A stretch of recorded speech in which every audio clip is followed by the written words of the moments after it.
May sarili ka na bang pamilya pero diyan ka pa rin nakatira sa mga magulang mo? Mahirap yang ganyan. Alam mo naman sa isang bahay, dapat isa lang ang reyna, isa lang ang hari.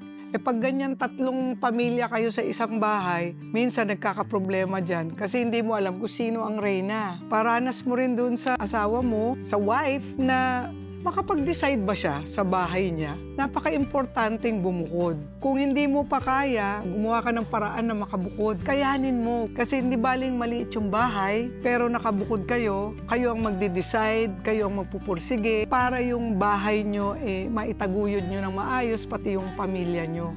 Ang hirap kasi pag magkakasama, kung minsan nagkakaroon ng conflict, inggitan. Kung kayo okay kayong magkakasama, baka rin yung anak nyo in time, pag lumaki sila, sila pala yung hindi okay pag nagdalaga na, nagbinata na yung mga anak mo. So it's very important na bumukod ka. Kaya mo yan. Sa umpisa lang yan na hindi ka sanay. Pero ang masasabi ko sa'yo, mas lalo kang magsisipag, magpupursige, at pag rules mo, ikaw masusunod, yun yung magiging culture mo at ugali ng mga anak mo.